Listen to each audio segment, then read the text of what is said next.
ದೇವ್ರೆ, ನನ್ ಮಗಳು ಮಗಳೇ ಬೇಗ ಬನ್ನಿ. ಬರ್ತೀನಿ ಇವ್ರು ಏನ್ ಮಾಡ್ತಿದ್ದಾರೆ? ಬೇಗ ಬನ್ನಿ. ಶಾಲಿನಿ ಧೈರ್ಯವಾಗಿರು. ಮುಕ್ಕಮ್ಮ, ಮುಕ್ಕು ಬೇಗ. ಚೆನ್ನಾಗಿ ಮುಕ್ಕು. ಚೂರು ತಡ್ಕೋ ಶಾಲಿನಿ. ಆಗುತ್ತೆ ಶಾಲಿನಿ, ಟ್ರೈ ಮಾಡು ಜೋರಾಗಿ. ಆ ತಲೆ ಕೆಟ್ಟವ್ರಿಗೆ ನನ್ ಮಗಳನ್ನ ಕೊಡೋದ್ ಬೇಡ ಅಂತ 1000 ಸಲ ಹೇಳ್ದೆ. ಅಯ್ಯೋ ನಿಂತವನಂತ ನಾನೇನ್ ಕನ್ಸ್ಕೊಂಡಿದ್ನಾ? ಬೇಗ ಬಾ ಬೇಗ. ಶಾಲಿನಿ ನೀನ್ ಸ್ವಲ್ಪ ಟ್ರೈ ಮಾಡು ಶಾಲಿನಿ. ಮುಕ್ಕು. ಶಾಲಿನಿ ಬಂದ್ಬಿಡ್ತು. ಶಾಲಿನಿ ಹೆದರ್ಕೋಬೇಡ ಶಾಲಿನಿ. ಚೆನ್ನಾಗಿ ಮುಕ್ಕು, ಚೆನ್ನಾಗಿ ಮುಕ್ಕು. ಶಾಲಿನಿ ಮುಕ್ಕು, ಮುಕ್ಕು, ಮುಕ್ಕು. ಚೆನ್ನಾಗಿ ಮುಕ್ಕು. ಶಾಲಿನಿ ಇನ್ನೇನ್ ಮುಗೀತು? ಆಯ್ತು, ಬಂದ್ಬಿಡ್ತು. ಶಾಲಿನಿ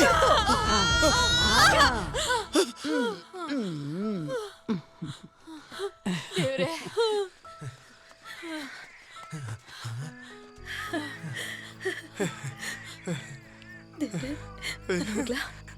ಹೋಗ್ ನೋಡು.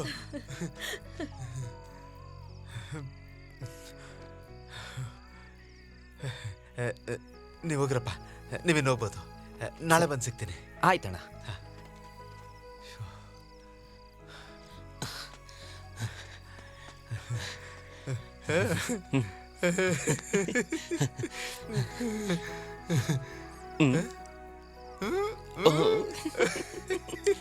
ತಾತ ಆಗ್ಬಿಟ್ರಿ ತಾತ.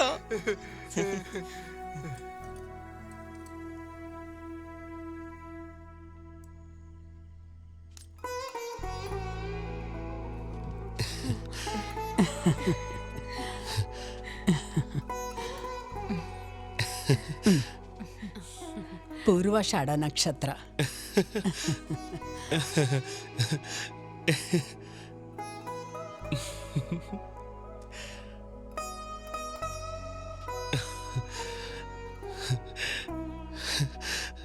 ಹ್ಯಾಪಿ ಬರ್ಡೇ ಮಗಳೇ.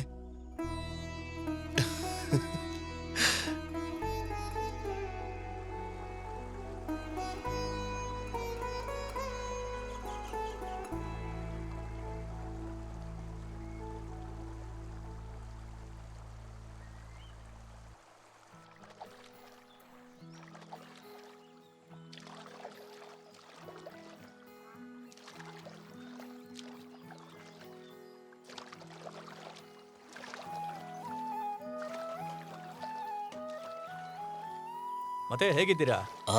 ವ್ಯಾಪಾರ ಹೇಗ್ ನಡೀತಾ ಇದೆ? ಪರವಾಗಿಲ್ಲ, ನಡೀತಿದೆ.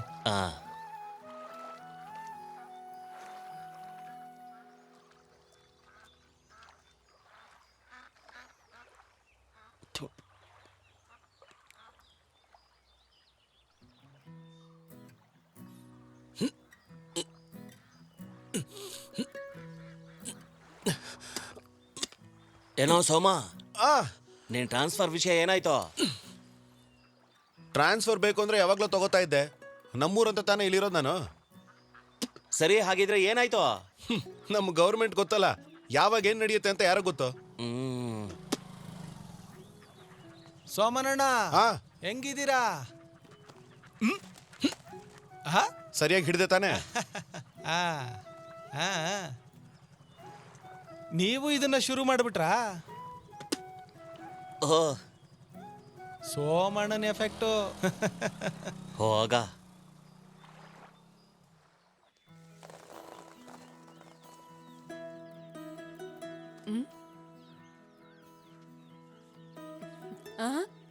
ಯಾವ ಸಿನಿಮಾ ಹೀರೋಯಿನ್ ಫೋಟೋ ಬರಿತಾ ಇದ್ಯಾ? ನಾನ್ ನಿಮ್ನೆ ಬರಿತಾ ಇದ್ದೀನಿ.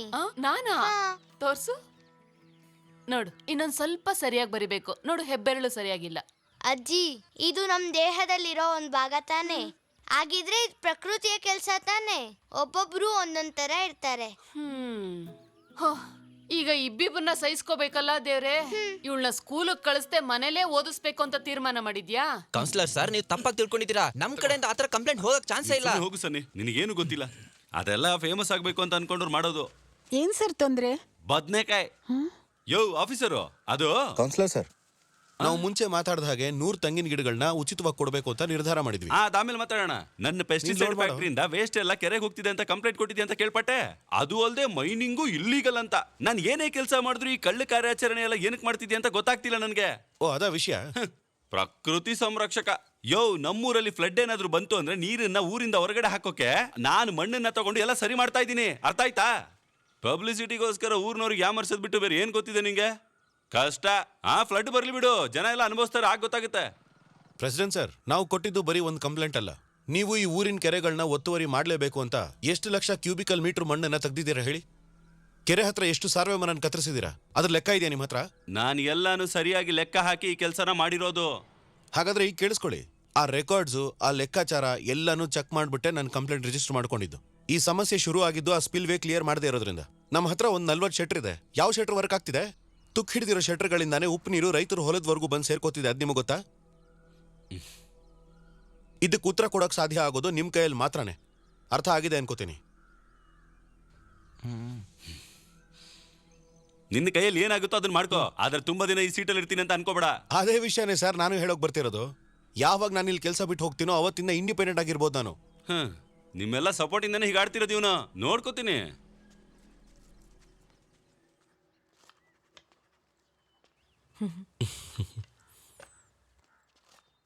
ಹೀಗೆ ನಡೀತಿದ್ರೆ ನಾನು ತುಂಬಾ ದಿನ ಅಗ್ರಿಕಲ್ಚರ್ ಆಫೀಸರ್ ಆಗಿರಲ್ಲ. ಏನಪ್ಪ ಟ್ರಾನ್ಸ್ಫರಾ? ಇಲ್ಲ. ಅಲ್ಲ, ಒಂದು ಒಳ್ಳೆ ಊಟ ಮಾಡ್ಬೇಕು ಅನ್ನಿಸ್ತು, ಅದಕ್ಕೆ ಕೇಳಿದೆ. ಏನ್ರಿ, ನಿಮ್ ಮಗಳು ಇವತ್ತೇನೋ ಒಂದ್ ವಿಷಯ ಹೇಳಿದ್ಲು. ಏನ್ ವಿಷಯ? ಅವಳು ಬರ್ದಿರೋ ಚಿತ್ರನ ಸ್ವಲ್ಪ ನೋಡಿ. ತೋರ್ಸಮ್ಮ. ಚೆನ್ನಾಗಿದೆಯಲ್ಲ? ನನ್ಗೂ ಈ ತರ ಸ್ಕೂಲ್ಗೆ ಹೋಗ್ಬೇಕು. ಏನು? ನನ್ಗೂ ಈ ತರ ಸ್ಕೂಲ್ಗೆ ಹೋಗ್ಬೇಕು. ಆಯ್ತಾಯ್ತು, ನೀನೊಂದು ಒಳ್ಳೆ ಗೌರ್ಮೆಂಟ್ ಸ್ಕೂಲಿಗೆ ತಾನೇ ಹೋಗ್ಬೇಕು. ನೋಡಿ, ಅವಳಾಗೋಳೆ ಹೋಗ್ಬೇಕು ಅಂತ ಆಸೆ ಪಡ್ತಿದ್ದಾಳೆ. ಅವಳಾಗೆ ಇದನ್ನ ಹೇಳ್ಬೇಕು ಅಂತ ತಾನೇ ನಾವು ಕಾಯ್ತಿದ್ದು ಅಲ್ವಾ ಮಗಳೇ?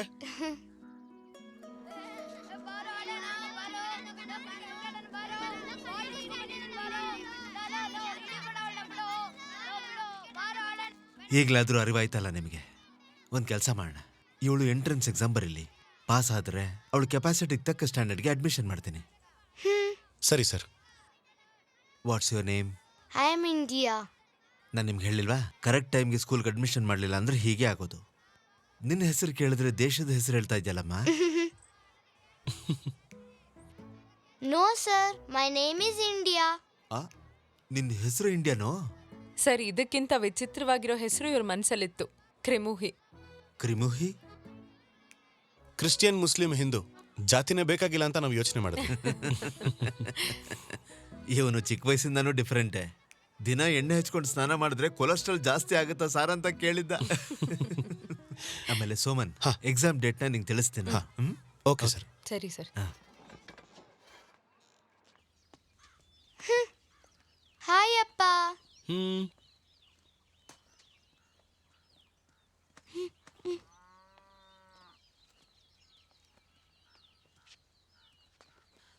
ಅಯ್ಯೋ, ನಿನ್ ಬ್ಯಾಗ್ ಏನಾಯ್ತು?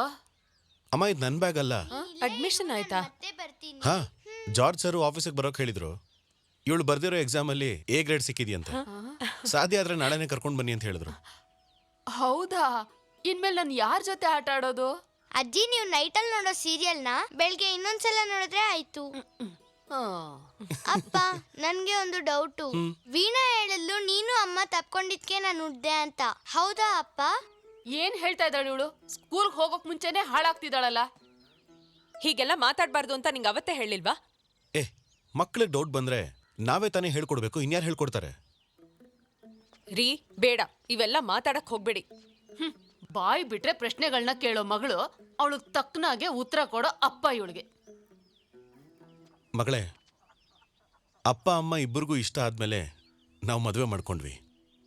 ಅದಾದ್ಮೇಲೆ ನಾವಿಬ್ರು ಚೆನ್ನಾಗಿ ಸಂತೋಷವಾಗಿದ್ದರಿಂದ ನೀನು ಅಮ್ಮ ಹೊಟ್ಟೆ ಒಳಗೆ ಬಂದೆ.